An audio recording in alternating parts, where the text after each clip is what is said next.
Hello friends, कैसे हो। स्वागत है आपका हमारे चैनल अंकित एंड के में। तो मैं आज आप लोगों को बताने वाला हूं फ्लेमिंगो के first chapter the last lesson के बारे में। दोस्तों, मैं इससे जुड़े कुछ 5 प्रश्न भी बताऊंगा जो बोर्ड में आने के चांसेस बहुत अधिक हो जाते हैं। तो दोस्तों, वीडियो शुरू करने से पहले हमारे चैनल को लाइक, सब्सक्राइब एवं कॉमेंट ज़रूर करें। तो दोस्तों चलिए, अब आप लोगों को यह इंटरेस्टिंग वीडियो है और वीडियो को अंत तक ज़रूर देखें। यह एक हिस्टोरिकल वीडियो है।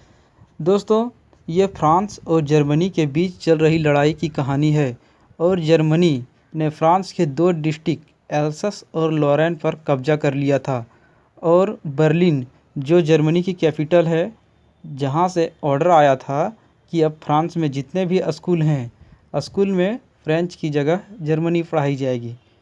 तो इससे स्कूल की एक टीचर एम हेमल और उसके बच्चे तथा गांव के सभी बुजुर्ग बहुत ज़्यादा चिंतित थे। तो इस चैप्टर की शुरुआत होती है एक फ्रेंच नाम के लड़के से, जो अपने स्कूल जाने के लिए थोड़ा लेट हो गए। उसको अपने टीचर एम हेमल से बहुत ज़्यादा डर लगता है।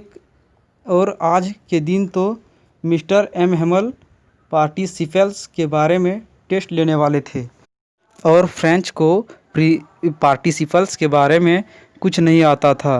तो वो सोच रहा था कि क्यों नहीं वो स्कूल को बंद कर ले। तो इसलिए वो रास्ते को बदल लेता है और वो एक जंगल की तरफ भागने लगता है। लेकिन वो देखता है बहुत ज़्यादा गर्मी है, तो वो अपना रास्ता बदल लेता है और फिर स्कूल की तरफ चला जाता है।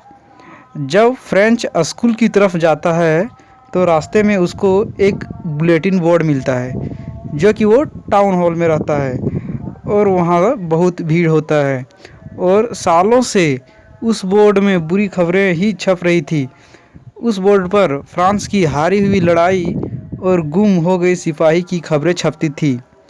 फ्रेंच स्कूल के सामने पहुंच जाता है, लेकिन जैसे ही वो स्कूल के सामने पहुंचता है तो वो देखता है कि पूरा स्कूल शोर आवाज़ में गुम रहता था, जो कि आज नहीं था। जाहिर सी बात थी कि फ्रेंच इस शोर शराबे में स्कूल घुस जाता था, लेकिन आज ऐसा नहीं हुआ। उसको सभी बच्चों के सामने से क्लास में जाना पड़ा। उसको लग रहा था कि अब एम हेमल उसको डांटेंगे, लेकिन ऐसा नहीं हुआ। उसे प्यार से बोलते हैं कि आप अपनी सीट पर बैठ जाइए, जिसे फ्रेंच अपनी सीट पर बैठ जाता है और वो देखता है कि आज एम हेमल बहुत ही अच्छे कपड़े पहने हुए थे, जो कि वो अक्सर प्राइज डिस्ट्रीब्यूटिंग तथा सेरेमनी पर पहना करते थे।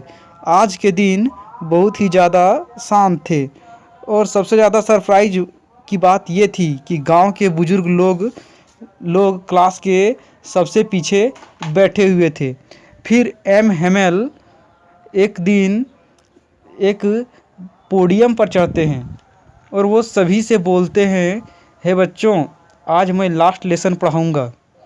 वो बोलते हैं कि बर्लिन से एक ऑर्डर आया है और इस ऑर्डर में बताया गया है कि फ्रांस के 2 डिस्ट्रिक्ट एल्सस और लॉरेन में जितने भी स्कूल हैं, वहाँ पर अब फ्रेंच की जगह जर्मन भाषा पढ़ाई जाएगी।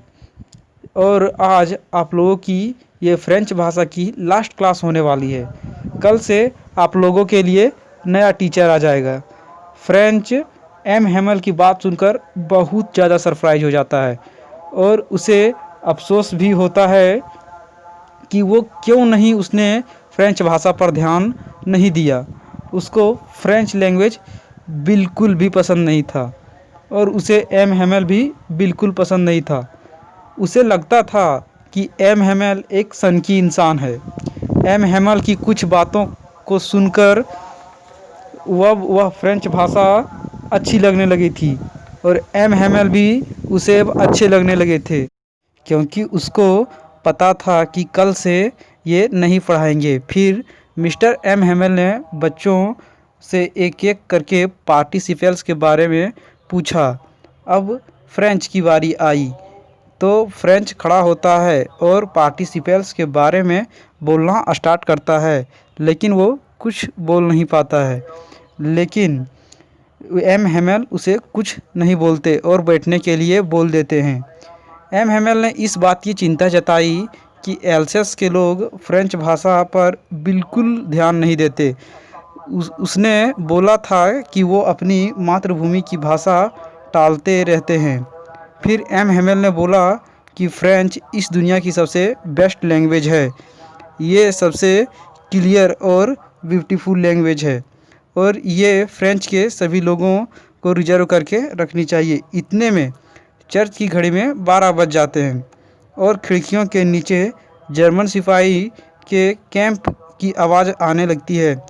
तो ये सब सुनकर एम हेमेल घबरा जाते हैं और उनका चेहरा एकदम से डल हो जाता है। हेमेल अपने बच्चों से कुछ बोलने का प्रयास करते हैं, लेकिन वो बोल नहीं पाते। तो फिर ब्लैक बोर्ड की तरफ मुड़ते हैं और एक चौक का टुकड़ा उठाते हैं और ब्लैक बोर्ड पर लिखते हैं विवा ला फ्रांस। इसका मतलब फ्रांस अमर रहे। और फिर बिना कुछ बोले वो अपने डस्टर से क्लास से डिसमिस कर देते हैं। तो दोस्तों आज इतना ही। तो दोस्तों आपको कहानी इंटरेस्टिंग लगी होगी। तो चलिए मैं अब आप लोगों को कुछ 5 प्रश्न के बारे में बताता हूँ जो एग्ज़ाम के थ्रू से बहुत इम्पोर्टेंट है।